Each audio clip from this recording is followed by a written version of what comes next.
வணக்கம் பிரியமானவர்களே. இன்றைக்கு கவலைப்படுவதை நிறுத்துங்கள் நிகழ்ச்சியை யார் நீங்கள் பார்த்து கொண்டிருக்கிறீர்களோ, ஒருவேளை ஜாய் டிவியின் வழியாய் அல்லது யூடியூபில் யார் பார்த்து கொண்டிருக்கிறீர்களோ, நீங்கள் எந்த இடத்துல எந்த சூழ்நிலையில் இந்த நிகழ்ச்சி பார்த்து கொண்டிருக்கிறீர்களோ, இன்றைக்கு கர்த்தர் இந்த நிகழ்ச்சியின் மூலமாய் உங்களுக்கான வாய்ப்பை கொடுக்கிறார். நீங்கள் யார் ஒருவேளை பல சூழ்நிலையால் பலவீனப்படுத்தப்பட்டவராய் உங்களை பார்த்தால், மக்களே, ஒருவேளை வியாதி உங்களை பலவீனப்படுத்துகிற ஒரு நிலைமையை நீங்கள் உங்க வாழ்க்கையில கடந்து போகலாம். ஆம், ஒரு வியாதி. வேதகமத்தில் இப்படிப்பட்ட ஒரு சூழ்நிலையிலே ஒரு பெண்ணுடைய நிலைமை குறிப்பிடப்படுகிறது. ஒரு வருடம், சில வருடங்கள் அல்ல, சில மாதங்கள் அல்ல, சில வாரங்கள் அல்ல, ஏறத்தாழ இங்கே வசனம் நமக்கு அதை உறுதிப்படுத்துகிறது. 18 வருஷமாய் பலவீனப்படுத்தும் ஒரு ஆவியை கொண்ட ஸ்திரீ. வசனம் நமக்கு எந்த சந்தேகத்துக்கு இடமில்லாமல் லூக்கா 13ஆம் அதிகாரத்திலே 11வது வசனத்திலே 18 வருஷமாய் பலவீனப்படுத்தும் ஆவியை கொண்ட ஒரு ஸ்திரீ அங்கே இருந்தால் அவருடைய நிலைமை என்ன தெரியுமா மக்களை? அவர் எவ்வளவும் அதாவது கொஞ்சம் கூட, ஒரு துளி கூட, எவ்வளவும் நிமிடக்கூடாத பூரியா இருந்தார். ஒருவேளை உங்க வாழ்க்கையில் இருக்கிற இந்த சரீரத்தில் இருக்கிற இந்த வியாதி உங்களால எந்த காரியத்தை செய்ய விடாமல் முடியாமல் உங்களை தடுத்து கொண்டிருக்கலாம், பலவீனப்படுத்தி கொண்டிருக்கலாம். ஒரு அலர்ஜி, ஒரு இன்ஃபெக்ஷன், ஒரு நோயினுடைய தகவல் அல்லது ஒரு பரிசோதனையினுடைய முடிவு உங்களை மிக பெரும் அளவில பலவீனப்படுத்திக் கொண்டிருக்கிறது. உங்களால் அந்த பலவீனத்திலிருந்து உங்களை விடுவித்துக் கொள்ள முடியவில்லை. இதோ இந்த நிகழ்ச்சியினுடைய இறுதியிலே நீங்கள் ஒரு டம்ளர் தண்ணீர், ஒரு பாட்டில் தண்ணீர் ஆயத்தப்படுத்தும்படி நான் விரும்புகிறேன். அதை ஆசீர்வதிக்க போகிறேன். நீங்கள் யார் இந்த சமயம் உங்கள் சரீரத்துல பலவீனத்தோடு இருக்கிறீர்களோ, அல்லது உங்க குடும்பத்துல யார் ஒரு வியாதி நிமித்தம் ஒருவேளை வேலை கூட போக முடியாம இருக்கிறாங்க, வியாபாரத்துக்கு அவங்க போய் வியாபாரத்துல கவனம் செலுத்த முடியாம இருக்கிறாங்க, எது உங்களை பலவீனப்படுத்தி கொண்டிருக்கிறதோ, நீங்கள் இந்த நேரத்திலே தேவனுடைய குணமாக்குதலை அனுபவிப்பீர்கள். இதோ இந்த முதல் சாட்சி அதற்கு ஆதாரமாய் நான் உங்களுக்கு முன்வைக்க விரும்புகிறேன். கர்த்தர் உங்களுடைய பலவீனத்திலிருந்து உங்களை விடுதலை செய்வார். என்னுடைய பேரு ராணி நர்வாதி. நான் யூனிவர்சல் ஆலயத்துக்கு 2019 வந்தேன். யூனிவர்சல் ஆலயத்துக்கு வரத்துக்கு முன்னாடி என்னுடைய மாத விடாயில எனக்கு பிரச்சனை இருந்துச்சு. 3 வருஷத்துல 3/4 நாள் நான் மாத விடாயினால கஷ்டப்பட்டுட்டு இருந்தேன். இதனால நான் எப்பொழுதுமே ரொம்ப அனுசரணையா இருந்தேன். நான் ரொம்பவே பலவீனமா இருந்தேன். என்னுடைய ரத்தத்தினுடைய அளவு ரொம்பவே குறைவா இருந்துச்சு. இந்த பிரச்சனையினால என்னை ஐசியூல அட்மிட் பண்ணிட்டாங்க. இது தொடர்ந்து இப்படியே நடந்துச்சு. இதுக்கு எப்படிப்பட்ட மருந்து, இது எப்படி குணப்படுத்தணும்னே எங்களுக்கு தெரியல. நான் ரொம்பவே அனுசரணையா இருந்தேன். மருத்துவ செலவுக்காக நிறைய பணம் நான் செலவழிச்சேன். இந்த விஷயத்துக்காக செலவு பண்றதுக்கு மட்டும் மாதத்துக்கு 3000க்கு மேல நான் செலவு பண்ணேன். மாத்திரை, மருந்து, எல்லா செலவுமே இப்படி ஆச்சு. எனக்கு ஒரு வயசுல ஒரு மகள் இருக்கா. அவ என் கூட வீட்டுல இருந்தா. ஒரு நாள் என்ன ஆச்சுன்னா, நான் சுயநினைவே இல்லாம ஆயிட்டேன். அங்க இருந்தவங்க எல்லாரும் என்னை மருத்துவமனைக்கு கூட்டிட்டு போனாங்க. ஒரு 3-4 நாள் பிற்பாடு தான் நான் சுயநினைவுக்கே வந்தேன். அப்பதான் எனக்கு தெரிய வந்துச்சு நான் என்ன சூழ்நிலையில இருக்கேன் அப்படின்னு. நான் அந்த நேரம் ஹாஸ்பிட்டல்ல இருந்தேன். ஒரு 4 நாளா என்ன நடந்துச்சு அங்கன்னு எனக்கு தெரியாது. 4 நாளுக்கு பிற்பாடு தான் நான் கேட்டேன், என்ன ஆச்சு, நான் எங்க இருக்கேன் அப்படின்னு. அதுக்கு பிற்பாடு என்னுடைய மகளை குறித்து கேட்டேன். அவங்க சொன்னாங்க, உன் பொண்ணு நல்லா இருக்கான்னு. அதுக்கு பிற்பாடு நான் வீட்டுக்கு போனேன், டிஸ்சார்ஜ் ஆகி. அப்பதான் எனக்கு தெரிஞ்சது என்னுடைய சூழ்நிலை எவ்வளவு மோசமா இருக்குன்னு. என்னுடைய தோழி மூலியமா யூனிவர்சல் ஆலயத்தை குறித்து நான் தெரிஞ்சுக்கிட்டேன். ஏன்னா எப்பொழுதுமே என் உடம்புல இந்த பிரச்சனை இருந்துச்சு. அவங்க என்கிட்ட சொன்னாங்க, இந்த பிரச்சனைக்கும் ஒரு முடிவு இருக்குன்னு. நான் யூனிவர்சல் ஆலயத்துக்கு போகணும்னு அவங்க சொன்னாங்க. எனவே நானும் அவங்களோட ஆலயத்துக்கு வந்திருந்தேன். அது ஒரு வெள்ளிக்கிழமை கூட்டமா இருந்துச்சு. அந்த நாள் உண்மையாகவே எனக்கு அருமையான அனுபவம் இருந்தது. அந்த நாள் நான் நல்லா தூங்கினேன். ஏன்னா சில நாட்களா என்னால் இரவுல தூங்கவே முடியாது. விடியகாலம் 3 மணி 4 மணி அது வரைக்குமே எங்களால ஒழுங்காவே தூங்க முடியாது. ஆனா அந்த நாள் நான் ரொம்ப சீக்கிரமாவே தூங்கிட்டேன். அப்பத்துல இருந்து 2-3 மாசம் நான் தொடர்ந்து ஆலயத்துக்கு போனேன். அங்க இருக்க போதகர்கள் எனக்கு ஆலோசனை கொடுத்தாங்க. புதன்கிழமை, வெள்ளிக்கிழமை, ஞாயிற்றுக்கிழமைகள்ல ஆலயத்துக்கு வரும்படியாக. ஆனா நான் முடிவெடுத்தேன், பழைய ராணியா இனிமேலும் நான் இருக்கக்கூடாதுன்னு. நான் மாறணும்னு விரும்பினேன். நான் முடிவு எடுத்தேன். ஏன்னா முன்னாடி நான் ரொம்பவே கோவப்படுவேன். ரொம்ப சீக்கிரமா எனக்கு கோவம் வரும். எனக்கு அடிக்கணும்ன்ற விருப்பம் இருந்துச்சு. என்னுடைய கண்கள்லயே கோவம் தெரியும். நான் கெட்ட வார்த்தை பேசுவேன். நான் அவங்க முகத்துல அடிச்ச மாதிரி அப்படியே பேசுவேன். எனக்கு எப்பொழுதுமே எரிச்சலா இருக்கும். என் கணவரோட நான் நல்லா இருப்பேன். ஆனா அவர் ஏதாவது விஷயம் சொல்லிட்டாரு அப்படின்னா எனக்கு உடனே கோவம் வரும். நான் சண்டை போடுவேன். எங்களுக்குள்ளாக இருந்த உறவு சரியில்லை. எனவே என்னுடைய கணவர் வீட்டுல இருக்க மாட்டார், எப்பொழுதுமே வெளியே போயிடுவார். எனவே பரிசுத்த ஆவியானவரை பெற்றுக்கொள்வதற்காக தானியேல் உபவாசத்துல நான் கலந்துக்கிட்டேன். நான் தியாகம் செய்தேன். நான் உபவாசம் இருந்தேன். அந்த தானியேல் உபவாசத்துல நான் பரிசுத்த ஆவியானவரை பெற்றுக்கொண்டேன். பரிசுத்த ஆவியானவரை பெற்றுக்கொண்ட மூலயமா நான் சந்தோஷத்தையும் சமாதானத்தையும் இந்த உறுதியையும் எனக்குள்ளாக பெற்றுக்கொண்டேன். எனக்குள்ளாக உண்மையான சந்தோஷம் இருக்கு. என்னுடைய உட்புறத்துல இருந்து இந்த சந்தோஷம் உண்மையானதா இருக்கு. இந்த காரணத்தினால தான் ஆத்துமாக்கள் மீது எனக்கு விருப்பம் ஏற்பட்டது. மற்றவர்களையும் காப்பாற்றணும்னு. முன்னாடி இருந்த ராணியை பார்க்கலும் இப்ப இருக்கவங்க ரொம்பவே வித்தியாசம். ஏன்னா இனிமேலும் எனக்கு பொறாமை இல்லை. இன்னைக்கு நான் பார்க்குற விஷயத்தை எல்லாத்தையுமே வித்தியாசமா பார்க்குறேன். இன்னைக்கு எனக்குள்ளாகவே வித்தியாசம் இருக்கு. ஏன்னா மாற்றம் எனக்கு உட்புறத்துல ஏற்பட்டுச்சு. இன்னைக்கு நான் உண்மையாகவே சந்தோஷமா இருக்கேன். என்னுடைய குடும்பத்தார், என்னுடைய பிள்ளைகள் எனக்கு மரியாதை கொடுக்குறாங்க. அவங்களும் என் கூட சந்தோஷமா இருக்காங்க. எனக்கும் என்னுடைய கணவருக்கும் உள்ள உறவு இன்னைக்கு ரொம்பவே அருமையானதா இருக்கு. முன்னாடி நாங்க எப்பொழுதுமே சண்டை போடுவோம். ஆனா இனிமேலும் அந்த பிரச்சனை இல்லை. இனிமேலும் நான் சண்டை போடுறதில்லை. முன்னாடி எனக்கு எப்படி கோவம் வந்துச்சோ அதே மாதிரி இனிமேலும் நான் கோவப்படுறதில்லை. ஏன்னா உட்புறத்துல நான் சந்தோஷமா இருக்கேன். யூனிவர்சல் ஆலயம் என்ன பொறுத்த வரைக்கும் ஒரு பரலோகத்தை போல. இந்த இடத்துக்கு வந்த பிற்பாடுதான் நான் எல்லாத்தையுமே பெற்றுக்கொண்டேன். வெளியில உலகத்துல எதை என்னால பெற்றுக்கொள்ள முடியலையோ அதை நான் யூனிவர்சல் ஆலயத்துக்குள்ளாக பெற்றுக்கொண்டேன்.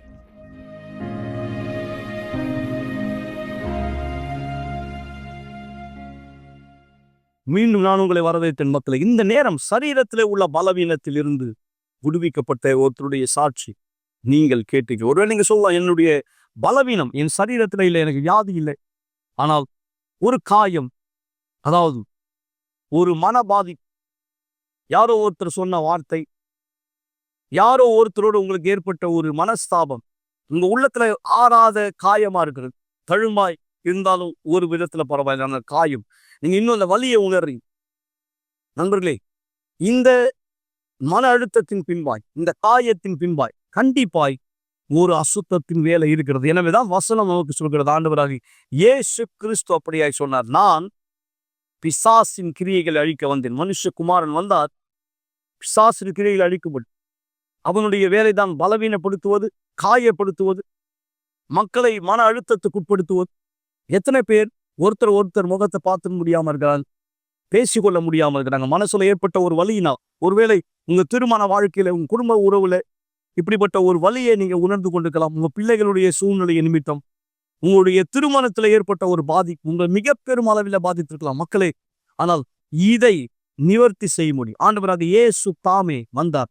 அதுதான் யூனிவர்சல் ஆலயத்தில் நடந்து கொண்டிருக்கிறது. யாரெல்லாம் வார்த்தையை எடுத்துக்கொள்கிறார்களோ, யாரெல்லாம் விசுவாசிக்கிறார்களோ, இன்றைக்கு நான் உங்களோடு பேசுவதை யார் நீங்க ஏற்றுக்கொண்டீங்களோ, யார் நீங்க விசுவாசிக்கிறீங்களோ, நீங்கள் வரவேற்கப்படுகிறீர்கள். கீழே உள்ள முகவரியை குறித்துக் கொள்ளுங்கள், தொலைபேசி எண்ணை குறித்துக் கொள்ளுங்கள். இப்பொழுது கூட எங்களை தொடர்பு கொள்ளலாம். உங்கள் அழைப்பை ஏற்க ஒருத்தர் தயாரா இருப்பார். அது நேரடியாக நீங்கள் நாளை புதன்கிழமை விசேஷமாய் உங்களுடைய விசுவாசத்தை நீங்கள் பலப்படுத்திக் கொண்டு எப்படி உள்காயங்களை, வெளி பிரச்சனைகளை ஜெயிக்க முடியும் என்பதற்கான ரகசியத்தை கற்றுக்கொள்ள விரும்பினால் நாளை இரவு 7 மணி நீங்கள் விசேஷமாய் வரவேற்கப்படுகிறீர்கள். ஞாயிற்றுக்கிழமை காலை 9:30 மணிக்கு விசேஷமாய் மக்களே. வெளிப்புற பிரச்சனைகளை ஜெயிக்க உட்புற காயத்திலிருந்து நீங்கள் ஆறுதலை பெற்றுக்கொள்ள கர்த்தர் உங்களுக்கு உதவி செய்ய முடியும். ஏனால் பிசாசின் கிரியைகளை அழிக்க தேவகுமாரன் வெளிப்பட்டார். நான் வெறும் பேச்சினால் மாத்திரம் உங்களுக்காய் இதை சொல்ல விரும்பவில்லை. ஒரு சாட்சியை நான் உங்களுக்கு முன்வைக்க விரும்புகிறேன். ஆறாத காயமா இருந்த அந்த காயத்தினால் பல பாதிப்புகளை அனுபவித்த இவருக்கு இப்பொழுது ஒரு ஞாபகம் மட்டும்தான் இருக்கிறது. தழும்பாய் அது மாறி இருக்கிறது. அதாவது அந்த தழுங்க பார்க்கும் போதெல்லாம் கர்த்தர் எந்த நிலைமையிலிருந்து தன்னை மீட்டெடுத்தார் என்ற சாட்சியை இவர் மற்ற மக்களுக்கு சொல்ல முடியும். இதோ இந்த சாட்சியை கேளுங்கள். நீங்கள் அப்படிப்பட்ட காயத்தால், வார்த்தையினுடைய காயம், சரீர காயத்தால் பாதிக்கப்பட்ட ஒருத்தராக இருந்தால் கர்த்தர் இந்த இரவு நிகழ்ச்சியில மக்களை உங்களுக்கு உதவி செய்ய முடியும். நேரடியாய் நீங்கள் எங்களை அணுக விரும்பினால், ஒரு ஆலோசனை தேவையானால், ஜெப உதவி தேவையானால் நீங்கள் எங்களை தொடர்பு கொள்ளலாம். நேரடியாய் நீங்கள் வரவேற்கப்படுகிறீர்கள். இந்த அற்புதமான சாட்சியை தொடர்ந்து நம் நிகழ்ச்சியில முன்னோக்கி செல்லலாம். என் பேர் சுஜாதா. நான் லாய்ஸ் ரோல்ல இருந்து வரேன். நான் செய்வினைனால பாதிக்கப்பட்டிருந்தேன். அந்த பிரச்சனை, அந்த கஷ்டம் என்னால சொல்ல முடியாது. ஏன்னா, அந்த அளவுக்கு நான் பாதிக்கப்பட்டிருந்தேன். என் கணவர் கூட, ஏன்னா அவருக்கு 6 மாசம் வேலை இல்ல. முழு குடும்பத்தையும் ஒரு இருட்டுல தள்ளுன மாதிரி இருந்தது. என் பசங்களுக்கு நாங்க படிப்ப பார்க்கணும், என் உடம்ப பார்க்கணும். ஏன்னா இது எனக்கு செய்வினைன்னு ஃபர்ஸ்ட் தெரியல. ஏதோ ஒரு பிரச்சனை எங்களுக்கு தொடர்ந்துகிட்டு இருக்கு அப்படின்னு சொல்லிட்டு நாங்க நினைச்சோம். நார்மலாவே நாங்க ஹாஸ்பிட்டலுக்கெல்லாம் போகும்போது, ஒண்ணுமே இல்லன்னு சொல்லும்போது, நாங்க நெனச்சோம் ஒண்ணுமே இல்ல. ஏன் இந்த மாரி வேர்த்து கொட்டுது? ஏன் இந்த உடம்பு நெளிஞ்சுக்கிட்டே போது? ஏன் இவ்ளோ இந்த அளவுக்கு நான் கஷ்டப்படுறேன்? ஒரு நாள் ஃபுல்லா தூங்குறேன், ஒரு நாள் ஃபுல்லா சாப்பிடுறேன். என்ன நடக்குதுன்னு எனக்கு தெரியல. என் வீட்ல இருட்டும்போது லைட் போட கூட ஆள் இல்லாம இருந்தது. ஏன்னா, என் பசங்க ரொம்ப சின்ன பசங்களா இருந்தாங்க. என்னால தாங்க முடியாத வலி. எந்த வலின்னா, ஏன் நான் இப்படி படுத்திருக்கேன்? ஏன் நான் இந்த மாரி இருக்கேன்னு சொல்லிட்டு என்னால ஒண்ணுமே சொல்ல எனக்கு தெரியல. என் கணவர் வேலைக்கு போகணும்னா, அவருக்கும் வேலை கிடைக்க மாட்டேங்குது. போற இடத்துல பேஷண்ட் டெத் ஆயிடுவாங்க. அவர் திரும்பி வரும்போது நெறைய பிரச்சனத்த நாங்க சந்திச்சோம். 1, 2ன்னு என்னால சொல்ல முடியாது. அந்த இடத்துல ஃபீஸ் கட்டணும், வாடகை கட்டணும், நாங்க சாப்பிடணும். நெறைய விஷயத்த நாங்க செய்யும்போது, அந்த இடத்துல நாங்க எம்ப்டியா இருந்தோம். எங்களுடைய பிரச்சனைக்கு சொல்யூஷனே இல்லாம தான் நாங்க சுத்திக்கிட்டு இருந்தோம். நெறைய ஆலயத்துக்கு போகும்போது, எனக்குள்ளாக இருக்கிற அசுத்தமோ, செய்வினையோ எதுவுமே வெளியில வராது. ஏன்னா, அந்த அளவுக்கு நாங்க பாதிக்கப்பட்டிருந்தோம். இதனால எனக்கு டிப்ரஷன் இருந்தது. எனக்கு என்ன நடக்குதுன்னு எனக்கு சொல்லக்கூட எனக்கு தெரியாம இருந்தது. எனக்கு நல்லா ஆனா போதும், நல்லா ஆனா போதும்ன்னு சொல்லிட்டு, நான் இதே யோசனையில இருக்கும்போது என் கணவர் சொல்லுவாரு, "உனக்கு ஒண்ணுமே இல்ல. நீ நீ நல்லா இருக்க. உனக்கு ஒண்ணும்" ஏன்னா எனக்கு ஒரு பரிதாபமான ஒரு நிலைமையில நான் இருக்கும்போது, அவர் எனக்கு தைரியம் குடுப்பாரு. இருந்தாலும் என் உடம்பு நல்லா இருந்தா தான் நான் தைரியமா நான் சொல்ல முடியும். நான் நல்லா இருக்கேன்னு சொல்லிட்டு. ஒவ்வொரு நாளும் இந்த நிலைமை நான் கடந்து போகும்போது, நான் நெனைப்பேன், "எனக்கு என்ன ஆயிடுச்சு? எனக்கு என்ன ஆயிடுச்சு? எனக்கு என்ன ஆயிடுச்சுன்னு" சொல்லிட்டு. அதுக்கப்புறம் தான் எனக்கு ஒரு நம்ப வீட்டாண்ட ஒரு அம்மா சொன்னாங்க, "இந்த மாரி யுனிவர்சல் ஆலயத்த போய் பாருங்க.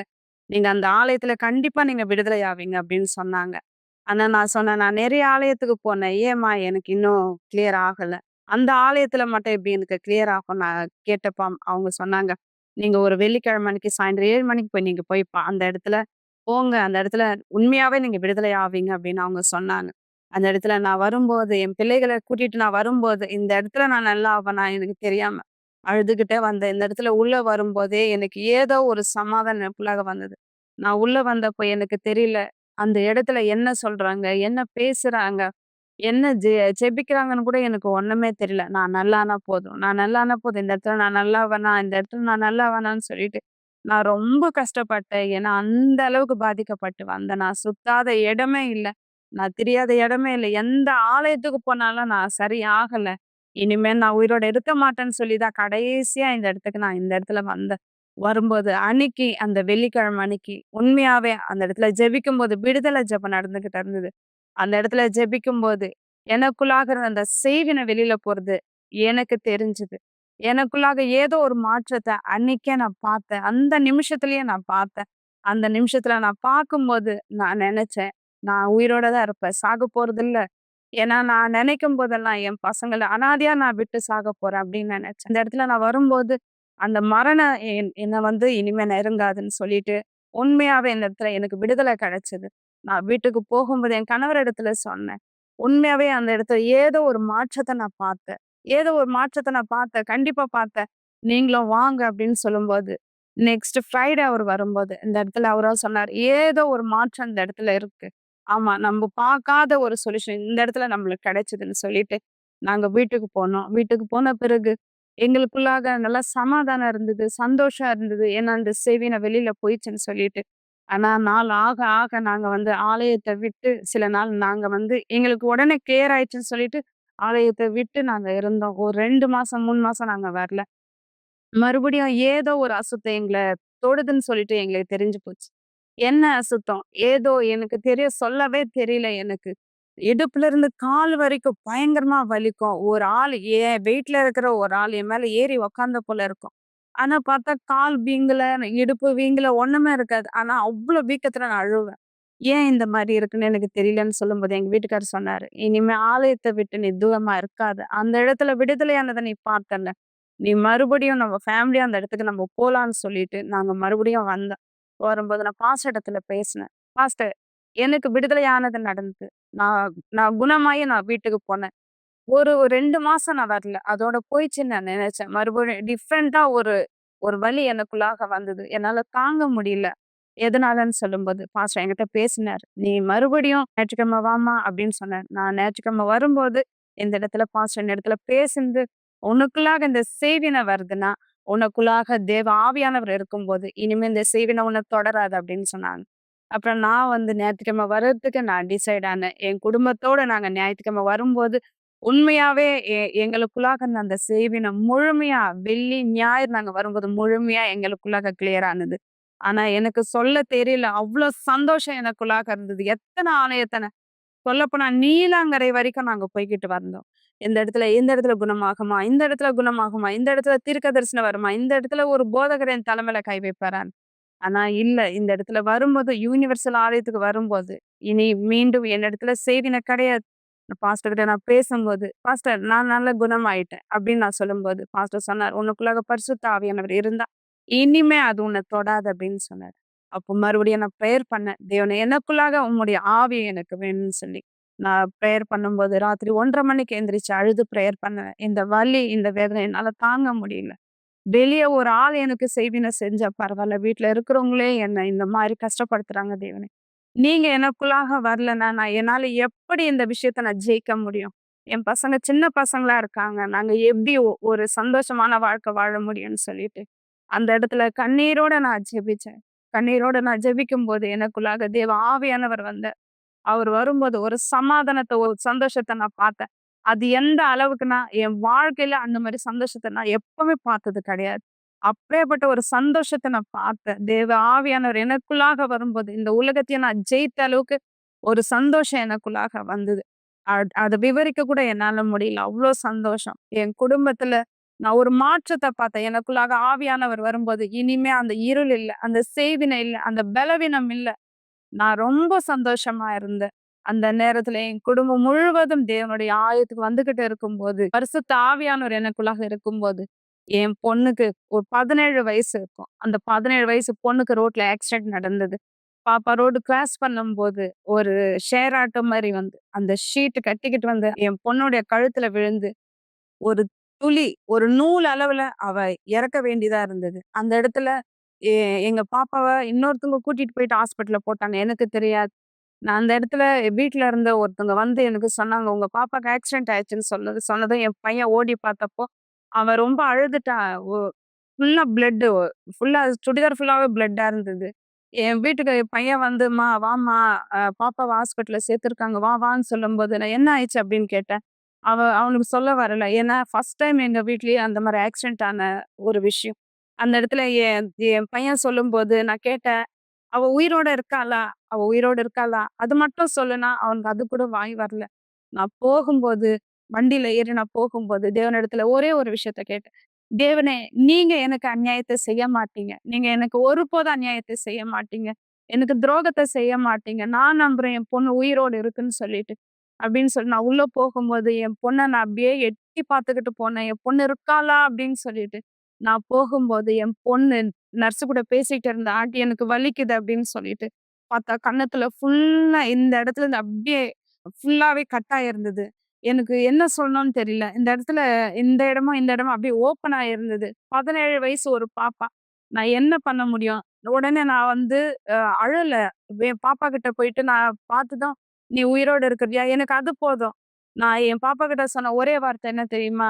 "அம்மா, நீ இன்னும் தேவன் இடத்துல கிட்ட வரலன்னா, ஒருவேள இது ஒரு சமயமா இருக்கும். ஒருவேள தேவன் இந்த வாய்ப்ப குடுத்திருக்காரு. நூலிழவுல நீ இறக்க வேண்டியது உன்னை காப்பாத்தி இருக்காருன்னா, நீ தேவன்கிட்ட இன்னும் கிட்ட வாம்மா" அப்படின்னு நான் சொன்னேன். அந்த இடத்துல நான் அழல. என் பையன் தான் அழுதுகிட்டு இருந்தான். நான் அழாம அவள அப்படியே பார்த்துட்டு நான் சொன்னேன், "நீ உயிரோட இருக்கிற எனக்கு அது போதும்னு" சொல்லிட்டு, அந்த பாப்பா உடனே தூக்கிட்டு ஒரு பெரிய ஹாஸ்பிட்டலுக்கு கூட்டிட்டு போனேன். உடனே அந்த இடத்துல "பணத்த கட்டுங்க. பிளாஸ்டிக் சர்ஜரி பண்றேன்" அப்படின்னாங்க. நாங்க உடனே பணத்த கட்டுனோம். ஆனா அந்த இடத்துல டாக்டர் வந்து நாங்க அந்த ஃபோட்டோ அனுப்புனப்போ, "இது சின்ன காயம்னு" சொன்னாரு. ஆனா அது சின்ன காயம் கிடையாது. டாக்டர் கிட்ட வந்து பார்த்தப்ப சொன்னாரு, "அது ஸ்ட்ரைட்டா அது வந்து கட் ஆகலம்மா. இது ஒரு ஷேப்பாவே கட் ஆயிருக்கு. அங்கங்க துளி துளியா கட் ஆயிருக்கு. இது என்னால செய்ய முடியாது. மூக்கு சைடா வரும், வாய் சைடா வரும். உங்களால இந்த பாப்பாவ இதே ஃபேஸ் மறுபடியும் பார்க்க முடியாது" அப்படின்னாங்க. அதுக்கு அந்த இடத்துல நான் உட்கார்ந்து தேவன் இடத்துல நான் பிரேயர் பண்ணேன். என்னன்னா, "தேவனே, நீங்க சொன்னீங்க, என்னுடைய ராஜ்யத்தையும், என்னுடைய நீதியும் நீங்க தேடுங்க. மத்த எல்லாமே நான் உங்களுக்கு குடுப்பேன்னு சொன்னீங்களே. நான் இந்த இடத்துல உங்க ராஜ்யத்தையும், உங்க நீதியும் எனக்குள்ளாக இருக்கிறீங்க. என் பொண்ணுக்கு இந்த இடத்துல நியாயத்த நடக்கணும். நீதிய செய்யுங்க" அப்படின்னு நான் கேட்டேன். உண்மையாவே நான் கேட்டது அந்த இடத்துல என்ன தெரியுமா? "தேவனே, உம்முடைய தூதர்கள இந்த இடத்துல இறக்குங்க." ஒரு ஸ்கின் ஸ்பெஷலிஸ்ட் சொன்னாரு. என்னால முடியாதுன்னு. ஆனா உங்களால எல்லாமே முடியும். உங்களால ஆகாதது ஒண்ணுமே இல்ல அப்படின்னு நான் சொல்லி, தேவனிடத்துல அந்த இடத்துல நான் பிரேயர் பண்ணேன். ஆப்பரேஷன் தியேட்டர் கூட்டிட்டு போனாங்க. அந்த இடத்துல நான் உட்கார்ந்து பிரேயர் பண்ணேன். தேவனே இந்த இடத்துல எனக்கு நீதி செய்யுங்க. என் பொண்ணு பேச வச்சு நான் நெறைய இடத்துல நான் வந்து சாட்சியா நான் பேசணும். அப்படின்னு நான் சொல்லி தேவன்கிட்ட கேட்டேன். அந்த இடத்துல என் பாப்பா வரும்போது, அந்த டாக்டர் சொன்னது 20 நிமிஷத்துல நான் கூட்டிட்டு வரேன் அப்படின்னு சொன்னாங்க. தையல் தான் எல்லாத்தையும் இழுத்து வச்சு முகத்த தையல் போடணும் அப்படின்னாங்க.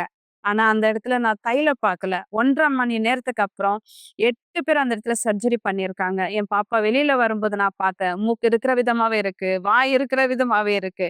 எனக்கு அந்த என் பாப்பாவ பார்த்த உடனே என் குடும்பத்தார்கிட்ட நான் சொன்னேன். "நீங்க எல்லாருமே போய் சாப்பிடுங்க. என் பொண்ணு நல்லா இருக்கா" அப்படின்னு. ஏன்னா என் குடும்பத்துல எல்லாருமே அந்த இடத்துல அழுதுகிட்டு இருந்தாங்க. நான் சொன்னேன், "என் பொண்ணு நல்லா இருக்கு. நீங்க போங்க. நீங்க போய் சாப்பிடுங்க. நான் ரொம்ப சந்தோஷமா இருக்கேன். என் தேவன் எனக்கு அநியாயத்த பண்ணல" அப்படின்னு சொல்லிட்டு. நான் அவர்கிட்ட சொல்லும்போது, என் கணவர்கிட்ட நான் சொன்னேன். "என் தேவன் நீதி செய்றார். என் பாப்பாவ நீ பாரு" அப்படின்னு நான் சொன்னேன். என் பாப்பாவ பார்த்துட்டு அவளுக்கு சொன்னேன். "இனிமே தேவன் கிட்ட வா. தூரம் போகாத. ஏன்னா நாங்க கிட்ட வரும்போது, அவருடைய ஆவியானவர் எங்களுக்குள்ளாக வரும்போது, நாங்க எவ்வளோ சந்தோஷமா இருக்கோம். இன்னைக்கு நீ இறக்க வேண்டிய நிலைமை. ஆனா உன்ன உயிரோட குடுத்துருக்காங்க. அதனால நீ இனிமே தேவன விட்டு விலகி போகாதம்மா" அப்படின்னு சொன்னேன். ஆனா இன்னைக்கு என் பொண்ணு இந்த இடத்துல யுனிவர்சல் ஆலயத்துல ஒரு ஊழியக்காரியா இருக்கா. என் பையன் ஊழியம் செய்றான். நானும் ஊழியம் செய்றேன். என் முழு குடும்பமே சந்தோஷமா இருக்கு. இந்த இடத்துல எவ்ளோ சந்தோஷம்னு என்னால சொல்ல முடியாது. நாங்க அநேக பேருக்கு நாங்க ஹெல்ப் பண்றோம். ஏன்னா எங்க சாட்சி ஒரு சிறிய சாட்சி கிடையாது. ஏன்னா வெளியில நெறைய பேர் செய்வின பிரச்சனையில கஷ்டப்படுறாங்க. எவ்வளவோ அவங்க கட்டுல விழுந்திருக்காங்க. அவங்களுக்கு சொல்ல தெரியல என்ன ஆகுதுன்னு என்ன மாதிரியே. ஆனா இன்னைக்கு அவங்களுக்கு போய் ஜெபிக்கிறதுக்கும், ஆலயத்துக்கு கூட்டிட்டு வந்து அவங்கள விடுதலை ஆக்கறதுக்கும் தேவன் எங்கள பயன்படுத்துற தேவனுக்கு மகிமை. மீண்டும் நான் உங்களை நிகழ்ச்சியில வரவேற்கிறேன். நான் விசுவாசிக்கிறேன் நீங்கள் உங்களுடைய டம்ளர் தண்ணீர், பாட்டில் தண்ணீர் ஆயத்தப்படுத்தி இருப்பீர்கள். சற்று நேரத்திலே நாம் ஜெபத்திலே முன்னோக்கி செல்ல போகிறோம் மக்களே. தேவன் எப்படிப்பட்ட வல்லமை வெளிப்படுத்திக் கொள்ளுகிறார். யூனிவர்சல் ஆலயத்திலே விசுவாசத்தோடு எங்களோடு இணைகிற மக்களுக்கு சரீர ஆரோக்கியத்தை மக்கள் அனுபவிக்கிறார்கள். பலவீனப்படுத்தும் ஆவியிலிருந்து விடுதலை பெறுகிறார்கள். மன அழுத்தத்திலிருந்து, மேலும் செய்வினை சாபத்தினுடைய பாதிப்புகள், மாந்திரீகத்தினுடைய தாக்கங்கள். ஏன்னா இது ஆவிக்குரியது மக்கள். பல பேருக்கு வழி தெரியல. எப்படி இது நடக்கும்? வாழ்க்கையுடைய ஒரு பகுதி அல்ல, வாழ்க்கையுடைய பல பகுதியிலே அவங்க தாக்குதலை சந்திக்கிறாங்க. ஆவிக்குரிய தாக்குதல், கண்களுக்கு புலப்படாத ஒன்று. அதுதான் ஆவிக்குரிய தாக்குதல். கண்டறிய முடியாது. ஆனால் கர்த்தர் ஆவியா இருக்கிறார். கர்த்தருடைய ஆவி எங்கேயோ அங்கே விடுதலை உண்டு. தேவனுடைய ஆவி இந்த இடத்துல மக்களுக்கு விடுதலை கொடுத்து கொண்டிருக்கிறார். கண்டிப்பாய் விசுவாசத்தோடு அவரை அணுகுகிறவர்கள் யாரா இருந்தா நிச்சயமாய் இந்த தாய் அனுபவித்ததை போல அனுபவிக்க முடியும். சாட்சியை தொடர்ந்து நாம் ஜெபத்திலே ஒன்றிணைய போகிறோம். நீங்களும் இதே வல்லமையை அனுபவிக்கும்படியா. ஏறத்தாழ 16 வருஷமா என்னுடைய திருமண பிரச்சனையினால ஏற்பட்ட காயங்களினால நான் கஷ்டப்பட்டு கொண்டிருந்தேன். என்னுடைய கணவர் பல பெண்களோட தவறான உறவுல இருந்தாரு. நான் கர்ப்பம் தரிக்கிற வரைக்கும் இத குறித்து எனக்கு எந்த விஷயமும் தெரியாது. இதுக்கு நான் என்ன செய்யறதுன்னு கூட எனக்கு தெரியல. ஒரு நாள் ராத்திரி நான் தீர்மானிச்சேன், இனிமேலும் இந்த மாதிரியான ஒரு வாழ்க்கைய நான் வாழவே கூடாது. அதனால நான் ஒரு டானிக் மருந்து எடுத்தேன். அத முழு பாட்டிலும் நான் குடிச்சுட்டேன். டானிக் மருந்த நான் குடிச்சதுனால, நான் பாதிப்படைய ஆரம்பிச்சேன். அதனால நான் ஒரு நாள் ஹாஸ்பிட்டல்ல அட்மிட் செய்யப்பட்டிருந்தேன். ஒரு நாள் ஒரு ராத்திரி. ஆனா, அந்த இடத்துல மன அழுத்தம் இன்னமும் இருந்தது. குழந்தைய பெற்றுக்கொள்ளும்போது கூட அதே விஷயம் தான். சூழ்நிலைகள் என் வாழ்க்கையில மோசமாயிட்டே இருந்தது. மோசம் எல்லாத்துலயும் மோசமாயிட்டு இருந்தது. என்னுடைய வாழ்க்கை மிகவும் மோசமா போயிட்டு இருந்தது. என் கணவர் தொடர்பு வைத்துக் கொண்டிருந்த அந்த பெண்ண குறித்து நான் தெரிஞ்சு கொண்டேன். அவங்க செய்வினை வைக்கிறவங்க கிட்ட போயிருக்காங்க. அந்த தருணத்துல என்னுடைய முடி பயங்கரமா கொட்ட ஆரம்பிச்சது. என் கைகளுக்குள்ள ஏதோ கெட்டு போன மாதிரியான ஒரு உணர்வு இருந்தது. இரவுல என்னால தூங்க முடியாது. அவங்க என்ன படுக்கையில எட்டி உதைப்பாங்க. சில நேரத்துல வண்டி ஓட்டும்போது என்னுடைய கால்கள்லாம் பயங்கரமா வலிக்கும். அது சில நேரத்துல நாற்றம் அடிக்கிற மாதிரி இருக்கும். ஏன்னா என்னால ராத்திரியில சரியா தூங்கவே முடியாது.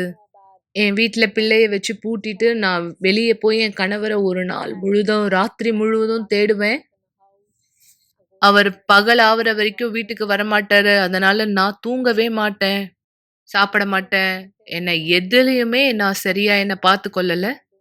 ஒரு நாள் நான் வீட்ல இருந்தேன். அந்த நாள் யூனிவர்சலோட டிவி ப்ரோக்ராம நான் பார்த்தேன். மேலும் நான் அதுல கேட்டிருந்தேன், மன அழுத்தம், வேற என்ன பிரச்சனையா இருந்தாலும் உங்களுக்கு உதவி செய்ய முடியும்னு அங்க சொல்லிட்டு இருந்தாங்க. அவங்க ஒரு கிளாஸ்ல தண்ணி எடுத்து வச்சுக்கோங்கன்னு சொன்னாங்க. நான் அங்க தண்ணி வச்சேன். அதன் பிற்பாடு நான் அந்த தண்ணிய குடித்த பிற்பாடு நான் வித்தியாசத்த பார்த்தேன் எனக்குள்ள. இதுதான் என்னுடைய கவனத்த ஈர்த்தது. நான் ஆலயத்துக்கு வரணும்னு. ஏன்னா நான் நல்ல விதமா உணர ஆரம்பிச்சேன். ஒவ்வொரு நாளும் பலவிதமான உணர்வுகள கடந்து போயிட்டு இருந்த எனக்கு இது வித்தியாசமா இருந்தது. நான் அதனால ஆலயத்துக்கு வரணும்னு தீர்மானிச்சேன். அதன் பிற்பாடு நான் ஒரு பொழுதும் பின்வாங்கல. நான் தொடர் சங்கிலி ஜெபத்துல கலந்து கொண்டேன். ஒரே நாள் ராத்திரியில நான் மன அழுத்தத்திலிருந்து விடுதலை ஆகல. நான் ஒவ்வொரு நாளும் தொடர் சங்கிலி ஜெபம் செய்ய ஆரம்பிச்சேன். புதன்கிழமை, ஞாயிற்றுக்கிழமை, வியாழக்கிழமை தெரப்பி ஆஃப் லவ்லலாம் கலந்து கொண்டேன். சில மக்கள் என்கிட்ட சொன்னாங்க, "நீ ஆலயத்துக்கு வர்றதுனால உன் நேரத்த தான் வீணடிக்கிற." ஆனா நான் எத பத்தியும் கவலைப்படல. நான் ஆலயத்துக்கு வந்தேன், வந்துட்டுருந்தேன், தொடர்ந்து வந்துட்டுருந்தேன். ஏன்னா, இந்த சந்தோஷம் என்ன விட்டு போவே கூடாது. என் வாழ்க்கையில நிரந்தரமா இருக்கணும்னு நான் தீர்மானிச்சிருந்தேன். அந்த தருணத்துல தானியேல் உபவாசமானது வந்தது. அந்த நாள் துவங்கி இந்த நாள் வரைக்கும் நான் சந்தோஷமா உணர்றேன். இனிமேலும் நான் மன அழுத்தத்துக்குரியவளா இல்ல. தற்கொலை செஞ்சு கொள்ள விரும்பல. இப்போ நான் சந்தோஷமா இருக்கேன். என்னுடைய பிள்ளைகள நான் பார்த்துக்கொள்றேன். இன்னைக்கு எனக்குள்ளாக முற்காலத்துல ஏற்பட்ட காயத்திலிருந்து நான் குணமாக்குதல பெற்றுக்கொண்டேன். இனிமேலும் எனக்கு தற்கொலை எண்ணமானது இல்ல. நான் வித்தியாசமான நபரா இருக்கேன். நான் சந்தோஷமா இருக்கேன். பிரச்சனை தொடர்ந்து வந்துட்டு தான் இருக்கும். ஆனா நாம தேவனை அறிஞ்சவங்களா இருக்கோம். பரிசுத்த ஆவியின் அபிஷேகத்த பெற்றவங்களா இருக்கோம்னா, நாம எல்லாவற்றையும் ஜெயிக்கக்கூடியவங்களா இருப்போம். என் குடும்பம் ஆசீர்வாதமா இருக்கு. நான் 23 வயதுல கர்ப்பம் தரித்து பெண் பிள்ளைய பெற்றேன்ல. இன்னைக்கு அவ நல்ல படிப்பு படிச்சிருக்கா. 10 சப்ஜெக்ட்ல நல்ல மதிப்பெண் வாங்கியிருக்காங்க. அவங்களுக்கு கவர்ன்மெண்ட் ஸ்காலர்ஷிப் மூலமா டெக்சாஸ் யூனிவர்சிட்டில படிக்கிறதுக்கு வாய்ப்பு கிடைச்சிருக்கு. நானும் என்னுடைய 2 மகளும் ஆசீர்வாதமா, சந்தோஷமா இருக்கோம். இனிமேலும் எனக்கு மன அழுத்தம் இல்ல. நீங்க யார் என்னுடைய சாட்சிய கேட்டுட்டு இருக்கீங்களோ, நான் உங்களுக்கு அறிவுரை சொல்ல விரும்புறேன். ஆலயத்துக்கு வாங்க. உங்களுக்கான உதவி இங்க இருக்கு. நீங்க மன அழுத்தத்துல இருந்து விடுதலை பெறலாம். நீங்க உங்கள மறுச்சுக்கிறதுக்கு எந்த முயற்சியும் எடுத்துக்க வேண்டாம். தற்கொலை செஞ்சு கொள்ள வேண்டாம். இது எதையுமே நீங்க செய்ய வேண்டாம்.